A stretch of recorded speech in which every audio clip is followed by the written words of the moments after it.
मित्रों, समाज में आए दिन सुनने को मिलता है कि घोर कलयुग आ गया है। अब धर्म कर्म कैसे होगा? उनकी मान्यता है कि सृष्टि के आदि में कभी सतयुग था। सवाल यह है कि राक्षस लोग तो सतयुग, त्रेता और द्वापर में भी बहुत अधिक संख्या में थे, फिर लोग कलयुग को इतना बुरा युग क्यों मानते हैं? तो आइए इसी पर विचार करते हैं कि लोग कलयुग को सबसे घटिया युग क्यों मानते हैं। तो जय श्री कृष्णा मित्रों, स्वागत है कथामृत यूट्यूब चैनल पर। मित्रों, लोगों का मानना है कि जिस समय वेदों का आविर्भाव भारत में होता है उस समय लोग धार्मिक होते हैं तथा त्रेता, द्वापर और कलयुग तक क्रमशः वेद, गंगा और धर्म का हास होते होते वे इस मृत्युलोक से ब्रह्मलोक में चले जाते हैं। 4,32,000 मानव वर्षों का कलयुग, इससे दूना द्वापर, कलयुग का तिगुना त्रेता और चौगुने मानव वर्षों का सतयुग होता है। यह सब मिलाकर ब्रह्मा का एक दिन और इतनी ही लंबी रात को एक कल्प कहते हैं। 71 महायुगों का अर्थात 30,67,20,000 वर्षों का एक मनवंतर होता है, जिसमें देवराज इंद्र और मनु आदि बड़े बड़े पदाधिकारी भी काल कवलित हो जाते हैं। प्रत्येक मनवंतर के अंत में खंड प्रलय होता है। 31 पद्म, 10 नील, 40 खरब मानव वर्षों में एक ब्रह्मा पद्धारी बदल जाते हैं। ब्रह्मा की 1000 गुनी आयु विष्णु की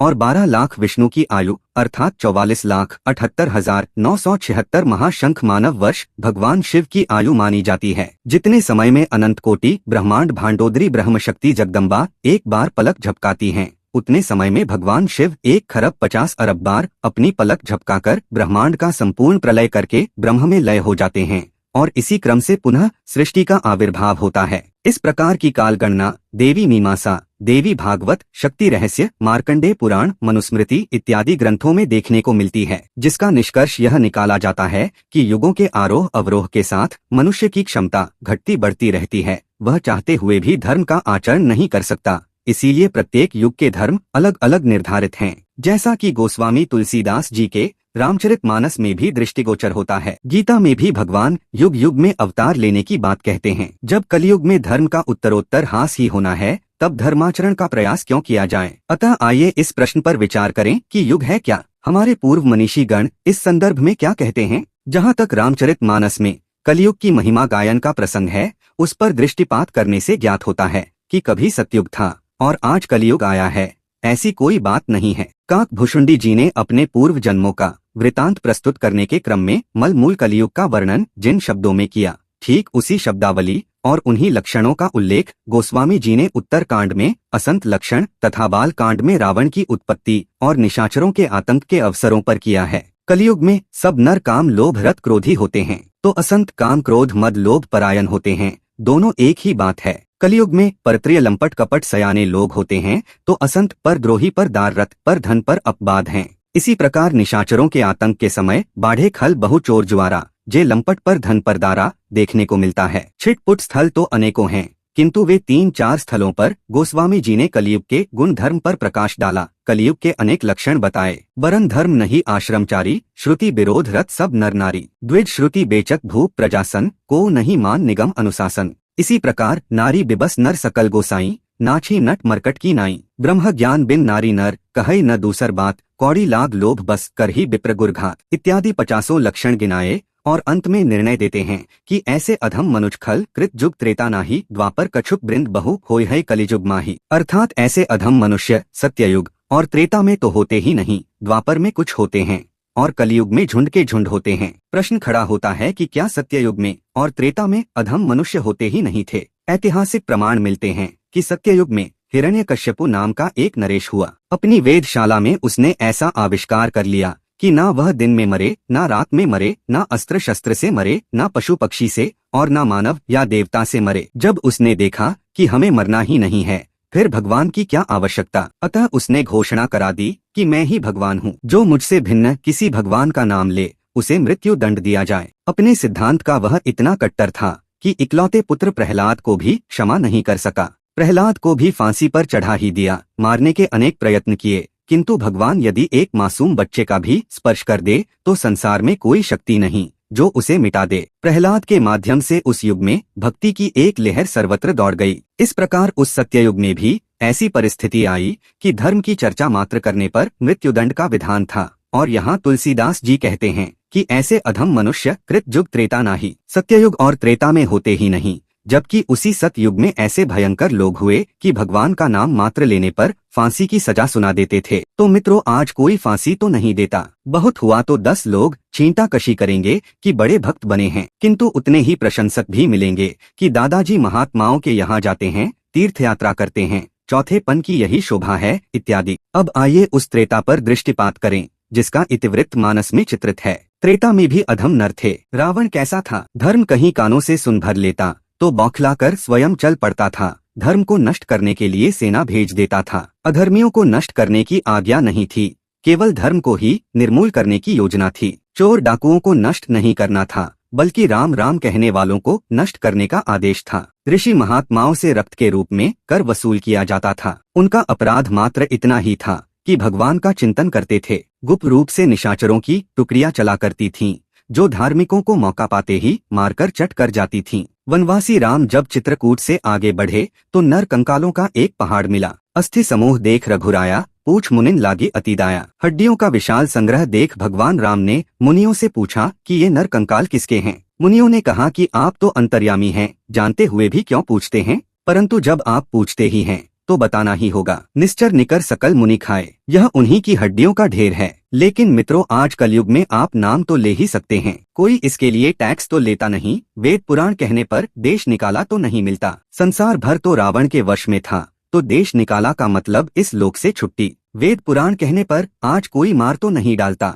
उस समय युग कौन सा था? यानी त्रेता। और गोस्वामी जी कहते हैं कि ऐसे अधम खल कृतयुग और त्रेता में होते ही नहीं। कली का एक अन्य लक्षण त्रेता के संदर्भ में ही देखें। सौभागिनी विभूषण हीना, विधवन के सिंगार नबीना। उस त्रेता में सुरपनखा विधवा ही तो थी। उसका पति विद्युज्जीवा युद्ध में रावण द्वारा मारा गया तो वह उलाहना देते हुए बोली, तू मेरा भाई है या शत्रु? तूने मुझे विधवा बना दिया। रावण ने सांत्वना देते हुए कहा, बहन मुझसे तो अवश्य भूल हुई है, किंतु हमारी जाति की स्त्री भी क्या कभी विधवा होती है? हम हजारों स्त्रियां रखते हैं, तुम हजारों पुरुष रख सकती हो। भाई खर दूषण के साथ जाओ और जनस्थान में मनचाहा विचरण करो। इसी उद्देश्य से पंचबटी सो गई एक बारा, देख बिकल भई जुगल कुमारा। जब वह राम के समक्ष पहुंची तो रूप स्वरूप बनाकर मुस्कुराकर बोली कि मन माना कछु तुम ही निहारी। उसने कहा, तुम बहुत सुंदर हो, ऐसी बात नहीं है। हाँ, काम चल जाएगा, इसीलिए तो अभी तक कुमारी हूँ। जबकि एक भी कुकर्म उससे छूटा नहीं था। सुरपनखा जैसी अधपतिता आज तो नहीं पाई जाती। फिर भी गोस्वामी जी की उक्ति है कि त्रेता में ऐसे अधम नर होते ही नहीं। फिर जब त्रेता में अधम नर थे ही नहीं तो राम को लड़ने की आवश्यकता क्या थी? उनका चरित्र ही प्रत्यक्ष प्रमाण है कि त्रेता में भी अधम खलों का अस्तित्व था, और केवल अस्तित्व ही नहीं था वरन उनके अत्याचारों से धरती भी आकुल हो उठी थी। वास्तविकता तो यह है कि आज से भी अधिक अधम नरों का अस्तित्व उस युग में पाया जाता है। फिर गोस्वामी तुलसीदास जी कहना क्या चाहते हैं? युग कहते हैं दो को, स्त्री पुरुष भला बुरा, पाप पुण्य सुख दुख सब दो तो हैं ही, किंतु नहीं, ये प्रकृति के ही दो पहलू हैं। प्रकृति में स्थित सारा जीव जगत अचेत है, प्रसुप्त है। या निशा सर्वभूतानाम तस्याम जागर्ति संयमी। केवल संयमी पुरुष जाग जाता है। जिस दिन से वह जाग जाता है उस दिन से वह परम तत्व परमात्मा के सामने हो जाता है। एक ओर वह संयमी पुरुष, दूसरी ओर परमात्मा, यही युग है। उस दिन से वह परमात्मा संभालने लगता है, आत्मा से संचालक हो जाता है। उसी दिन से युग धर्म की शुरुआत होती है। समाज जिसे युग के रूप में जानता है वस्तुतः वह काल गणना है, धर्म नहीं है। काल अनंत है, असीम है, सृष्टि अनादि है और इसी प्रकार अबाध गति से चलती रहती है। जीव कब से आया? संसार की उत्पत्ति कैसे हुई? इस प्रश्न पर माथा पच्ची करना गौतम बुद्ध ने भी अनावश्यक समझा। योगेश्वर श्री कृष्ण के अनुसार प्रकृतिम पुरुषम चैव विद्यनादि उभावपि, अर्थात प्रकृति और पुरुष दोनों अनादि हैं। कब से यह चल रहा है यह प्रश्न ही नहीं है, बल्कि श्री कृष्ण के अनुसार सृष्टि सदा से ही इसी प्रकार चलती रही है। किंतु पुराण और स्मृति ग्रंथों में इस तथ्य को न समझ पाने के कारण सृष्टि प्रकरण को रेखांकित करने का असफल एवं अनावश्यक प्रयास किया गया है। पाश्चात्य विद्वान भी सभ्यता के विकास क्रम के आधार पर सृष्टि का तिथि क्रम निश्चित करने के प्रयास में लगे हैं, किंतु सभ्यता भी इसका मापदंड नहीं है। पहले कभी लोग पेड़ों पर रहे, जंगली पशुओं की तुलना में सभ्य होते गए, बुद्धि बल पर आकाश और समुद्र में तैरने लगे। आरोह के चरमोत्कर्ष पर पहुंचा मानव कभी कभी युद्ध की विभीषिकाओं से अभिशप्त हो उठा। धन जन एवं संचित ज्ञान राशि तिरोहित हो गई। एक दीपक यहाँ जल रहा है तो दूसरा उत्तरी ध्रुव पर। मनुष्य को देखने के लिए तरसने लगता है। इतिहास अपने को दोहराता है। पुनः प्राकृतिक जीवन जीने के लिए लोग विवश हो जाते हैं। उत्तरोत्तर विकास हो जाने पर पुराने लोगों को असभ्य कहा जाता है। इसी प्रकार यह काल अबाध गति से उत्थान और पतन देखता चला आ रहा है, किंतु जिस दिन से युग धर्म का सूत्रपात आपके हृदय में हो जाता है, उस दिन से यह असीम काल ससीम हो जाता है। उस दिन से यही काल गणित पर चढ़ जाता है। काल कटने और घटने लगता है। काल का पार पा लिया जाता है। मरण धर्मा मनुष्य मृत्यु का अतिक्रमण कर जाता है। अकाल पुरुष अमृत तत्व परमात्मा में प्रवेश पा जाता है। काल न खाए कलप नहीं व्यापै, देह जरा नहीं छीजै। तो युग धर्म क्या है, यह कहाँ होता है, कैसे होता है, इसे स्पष्ट करते हुए गोस्वामी तुलसीदास जी मानस में कहते हैं, नित जुग धर्म होई सब केरे, हृदय राम माया के प्रेरे। सभी युगों के धर्म सबके हृदय में होते हैं। कैसे होते हैं, तो राम माया की प्रेरणा से होते हैं। राम माया, आत्म माया, योग माया इत्यादि एक दूसरे के पर्याय हैं और इसी का दूसरा नाम विद्या है। युग धर्म का श्री गणेश राम माया की प्रेरणा से होता है। जब तक राम माया जागृत नहीं है तो युग धर्म अभी आरंभ ही नहीं हुआ। तो यह राम माया या विद्या क्या है? जब भगवान राम वनवास काल में पंचवटी में कुटी बनाकर विश्राम कर रहे थे, उसी समय लक्ष्मण बचन कहे छलहीना। लक्ष्मण ने छलहीन होकर कुछ एक प्रश्न किए कि माया क्या है, ईश्वर क्या है, जीव क्या है, ज्ञान वैराग्य क्या है, और वह कौन सी भक्ति है जिससे आप प्रसन्न होते हैं। इस प्रकार 5-7 प्रश्न किए। तब भगवान राम ने कहा कि थोड़े ही मैं सब कहूँ बुझाई, सुनो तात मति मन चितलाई। यानी मैं संक्षेप में ही कहता हूँ, मन और बुद्धि लगाकर सुनो। मैं अरु मोर तोर तय माया, जेही बस कीन है जीव निकाया। मैं हूँ, यह मेरा है, तू है, यह तेरा है, यही माया है जिसने चराचर को पराधीन कर रखा है। तेही कर भेद सुनो तुम सोऊ, विद्या अपर अविद्या दो। इस माया के दो भेद हैं, एक विद्या और दूसरी अविद्या। एक दुष्ट अतिशय दुख रूपा, जा बस जीव परा भव कूपा। एक अविद्या अत्यंत दुष्ट है, जिससे विवश होकर जीव भवकूप में पड़ा है। और एक रचई जग गुण बस जाके, प्रभु प्रेरित नहीं निज बलता के। दूसरी विद्या है जो संसार को रचती है, और गुण बस जाके, गुण जिसके वश में हैं, जो सत रज और तम तीनों गुणों को नियंत्रित करती है। किंतु यह विद्या है प्रभु प्रेरित। जब तक प्रेरक के रूप में प्रभु खड़े नहीं होते, तब तक वह विद्या आती ही नहीं। स्वयं में उसका अपना कोई बल नहीं है। वह तीनों गुणों को संयत करके गुणों से परे कर देती है, किंतु संभव तभी है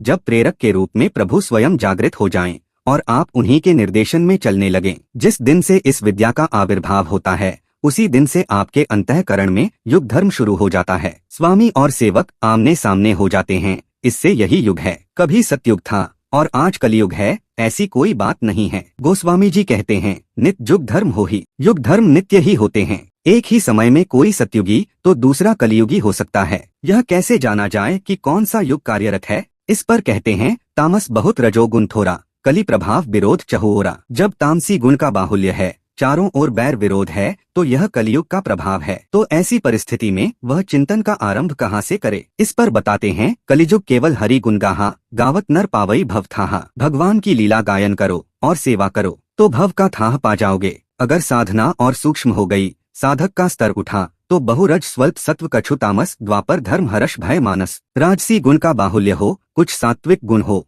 और कुछ तामसी गुण भी जीवित हो, मन में हर्ष और भय हो, दुविधाजनक स्थिति बनी हो, तो द्वापर श्रेणी का युग धर्म है। उस समय द्वापर कर रघुपत पद पूजा, नर भव तरे उपाय न दूजा। वह भगवान के पद को पूजने का, चरणों में सुरत लगाने का यत्न तथा उन चरणों के चिंतन का प्रयास करता है। वैसे ध्यान तो लगेगा नहीं, क्योंकि मन में दुविधा लगी है। बस अभ्यास करने की क्षमता होती है। ऐसा करके वह भवसागर का पार पा जाता है। किंचित और परिपक्व होने पर सत्व बहुत रज कछुरती कर्मा, सब विध सुख त्रेता कर धर्मा। अगर सत्व गुण बहुतायत में है, कुछ राजसी गुण जीवित है, तामसी गुण समाप्त हो चुका है, सब प्रकार की सुख समृद्धि है, तो यह त्रेता का धर्म है। तो इस परिस्थिति में भजन किस स्तर का होता है? त्रेता विविध यज्ञ नर करई, प्रभुई समर्पी कर्म भव तरई। विविध यज्ञ मन का शमन, इंद्रियों का दमन, धारावाही चिंतन और यज्ञानाम जप यज्ञोस्मि। यज्ञों में सर्वश्रेष्ठ यज्ञ जप यज्ञ है। यज्ञ श्रेणी वाले जप का उतार चढ़ाव श्वास पर होता है, अतः श्वास प्रश्वास का यजन। और इसी प्रकार गीता में ईश्वर प्राप्ति के निमित्त जिन यज्ञों की चर्चा है,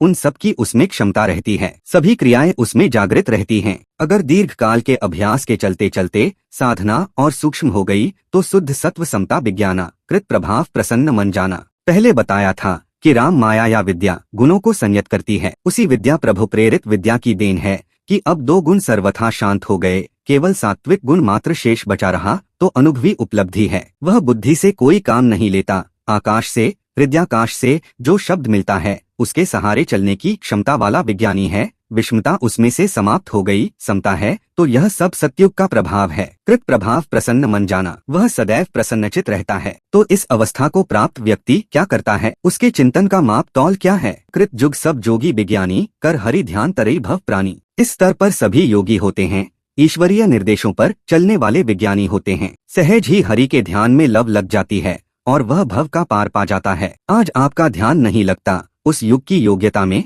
सहज ही ध्यान की स्थिति रहती है, अतः वह भव का पार पा जाएगा। मित्रों, इस विवेचन से लगता है कि जैसे 4 भव सागर हों, किंतु ऐसी कोई बात नहीं है। भवसागर एक ही है। भव अर्थात पैदा होना, जन्म और पुनर्जन्म, आवागमन का चक्कर, यही है भवसागर। इसी एक भव सागर को पार करने के लिए चिंतन पथ को 4 श्रेणियों में बांटा गया। उन्हें ही कलयुग, द्वापर, त्रेता और सतयुग इन शब्दों से संबोधित किया गया। आरंभ में तामसी गुण का बाहुल्य रहता है, उस समय भव का थाह मिलता है लीला गायन से, नाम जप से। दीर्घ काल तक सेवा चिंतन चलते रहने पर वही साधक द्वापर श्रेणी में परिणत हो जाता है। कलयुग से सीधे भवसागर से पार नहीं होंगे, बल्कि द्वापर में प्रवेश मिलेगा। मन के अंतराल में पद पूजा की क्षमता आ जाएगी। वही साधन और सूक्ष्म हुआ तो त्रेता में ढल जाता है। उस समय श्वास प्रश्वास का यजन, ईश्वर में कर्मों का समर्पण करने की योग्यता स्वाभाविक होगी। चिंतन और सूक्ष्म हुआ तो वही पथिक, ध्यान और समाधि की क्षमता वाला होगा। जब लगाना चाहेंगे, जिस क्षण लगाना चाहेंगे, मन तुरंत स्वरूप को पकड़ लेगा, केंद्रित हो जाएगा। प्रत्येक समस्या का हल बुद्धि से न होकर ईश्वर के निर्देशन पर आधारित होगा। ऐसा करके वह भवसागर का पार पा जाएगा। इस प्रकार युग धर्म एक ही साधना के 4 सोपान हैं, ना कि 4 प्रकार के धर्म या 4 भवसागर। एक ही साधक को 4 सोपानों से गुजरना पड़ता है। गीता में इन्हीं को 4 वर्ण कहा गया है। महर्षि पतंजलि ने योग दर्शन में इन्हीं 4 को अति उत्तम, उत्तम, मध्यम और निकृष्ट श्रेणी के साधकों के रूप में बताया है। गोस्वामी तुलसीदास जी ने अरण्य कांड में उत्तम के अस बस मन माही माताओं के माध्यम से इन्हीं 4 युग धर्मों का निरूपण किया है। युग धर्म वहीं तक चलते हैं जब तक ईश्वर अलग है, हम अलग हैं। साधन पराकाष्ठा पर पहुंच जाने पर युग धर्म और उसकी केंद्र भूमि दोनों शांत हो जाते हैं। मन में प्रवाहित तीनों गुणों का भी विलीनीकरण राम माया द्वारा हो जाता है। यही त्रिगुणातीत या गुणों से ऊपर उठ जाने की अवस्था है, जिसका चित्रण गीता में है। यही राममयी स्थिति है, इसलिए युग धर्म का कार्य पूर्ण हो जाता है। सारांशतः युग कहते हैं 2 को। मानस के अनुसार विद्या के जागृत होते ही स्वामी संचालक है, सेवक चलने वाला है। स्वामी सेवक आमने सामने हैं, यही है 2। उसी दिन से युग धर्म की शुरुआत होती है और काल जो अनंत है उसके अंत की गणना शुरू हो जाती है। काल का बंधन कटने लगता है और इस सात्विक गुण के शमन के साथ ही युगों का अंत हो जाता है। प्रकृति शांत हो गई तो पुरुष ही शेष बचा रहा और उसकी अनुभूति के साथ ही उसे जानकर दृष्टा अपने स्वरूप में स्थित हो जाता है। आत्मभाव परमात्म स्थिति प्राप्त हो जाती है। उस समय काल का क्रम युग भी समाप्त हो जाता है। जब दूसरा है ही नहीं तो युग हो नहीं सकता। गीता में भगवान श्री कृष्ण ने भी इस युग पर बल दिया कि संभवामि युगे युगे, मैं युग युग में प्रकट होता हूँ। वस्तुतः प्रत्येक युग में इष्ट प्रत्यक्ष साथ देते हैं, तभी तो युग धर्म शुरू होता है। हाँ, उच्च श्रेणी में अनुकूलता की भरपूरता प्रतीत होती है, निम्न श्रेणी में सहयोग क्षीण प्रतीत होता है। तो आप कैसे प्रकट होते हैं? अजो अपि सन्नव्ययात्मा भूतानां मीश्वरोपि सन् प्रकृतिं स्वाम धिष्ठाय संभवाम्यात्म माया। अजन्मा और समस्त भूत प्राणियों के स्वर में प्रवाहित होने वाला ईश्वर अव्यक्त होने पर भी अपनी आत्म माया द्वारा त्रिगुणमयी प्रकृति को अधीन करके मैं प्रकट होता हूँ। ठीक वही बात जो मानस में है वही गीता में भी है। वहाँ कहते हैं विद्या गुणों को वश में करती है, यहाँ कहते हैं आत्म माया करती है। वास्तव में आत्मा की स्थिति दिला देने वाली विधि आत्म माया है। दूसरे शब्दों में वही योग माया है जो परमात्मा से जोड़ देती है, मिलन करा देती है, संसार के संयोग वियोग से रहित शाश्वत नैष्कर्म की परम सिद्धि को दिला देती है। इसी का तीसरा नाम विद्या है। अतः मित्रों, यह भूल जाए कि आज कलयुग है या बहुत जल्द ही सतयुग आने वाला है, जैसा कि आजकल कथित धर्माचार्य कहते हैं। सृष्टि में युगों की कहीं कोई चर्चा नहीं है। संसार में वह भी केवल भारत में, और उसमें भी केवल हमारे हिंदू शास्त्रों में इसकी चर्चा है। केवल भारत में ही यह धर्म से संबंध रखने वाला भ्रम है। जब चारों युग सृष्टि के लिए बने हैं तो इन्हें सर्वत्र होना चाहिए था, किंतु ऐसा कहीं नहीं है। भारत के आध्यात्मिक ग्रंथों में भी इसका जो उल्लेख मिलता है वह कल्याण पथ के नियम है। मानस का एक कथानक इसी मनोवृत्ति पर करारा व्यंग्य है, जिसमें राजा प्रताप भानु को मिलने वाले कपटी मुनि ने सृष्टि की उत्पत्ति और प्रलय की आश्चर्यजनक कहानी सुनाकर उनके साथ विश्वासघात किया। वास्तव में ऐसी कोई गणना नहीं, इस गणना का कोई विधान नहीं, कोई उपयोग नहीं और आश ग्रंथों में इसका कोई समर्थन नहीं है। मनुस्मृति तथा पाराशर स्मृति दोनों ही समकालीन हैं, कोई विशेष अंतर नहीं है। दोनों गौतम बुद्ध के आगे पीछे लिखी गई हैं, किंतु पाराशर स्मृति कहती है कि मनुस्मृति तो सतयुग के लोगों के लिए थी, कलयुग के लिए तो यही पाराशर स्मृति ही प्रमाण है। वास्तव में इन युगों का उतार चढ़ाव मन के अंतराल में होता है, सब में इसकी व्यवस्था है, सब उसके पात्र हैं। सभी युग आपके लिए ही हैं और आपको ही क्रमशः चलकर इन युगों का परिणाम पाना है। बुद्ध जुग धर्म जान मन माही, तज अधर्म रति धर्म कराही। विवेकी पुरुष युग धर्म को मन के अंतराल में जानते हैं, तन में नहीं, बाहर समाज में नहीं, सूर्य चंद्रमा नदी और पहाड़ों वाली धरती में नहीं, मन में ही इसकी जागृति संभव है। इसलिए विवेकी पुरुष अधर्म का त्याग करके धर्म में अनुरक्त हो जाते हैं, उस प्रभु का संचार तथा उसकी प्रेरणा प्राप्त कर लेते हैं। इस प्रकार युगों को जागृत करके और क्रमशः चारों युगों को पार करके परम भाव को प्राप्त कर लेते हैं। अब रही इन युगों के सामाजिक उपयोग की बात, तो व्यक्ति से ही समाज बनता है। यदि आप समाज का वास्तविक कल्याण चाहते हैं तो सभी मिलकर सत्य के लिए प्रयास करें। जब बहुमत में सत्य प्रधान लोग होंगे तो वातावरण में सत्य समा जाएगा, अतः सत्युग स्वतः आ जाएगा। समाज में आप परम कल्याण के सृष्टा कहलाएंगे, लोक कल्याण भी होगा और स्वयं तो कल्याण भाजन होंगे ही। अनुभवी अंतस्प्रेरक महापुरुष द्वारा ही युग धर्मों का पार पाने का विधान है। अतः किसी अनुभवी तत्वदर्शी महापुरुष के लिए अंतःकरण में सदैव शोध तथा सत्य की लालसा रखें। तो मित्रों, यह वीडियो यदि आपको पसंद आया हो और आपने कथामृत को सब्सक्राइब नहीं किया है तो जरूर सब्सक्राइब करें और वीडियो को लाइक करें। आपको जय श्री कृष्ण।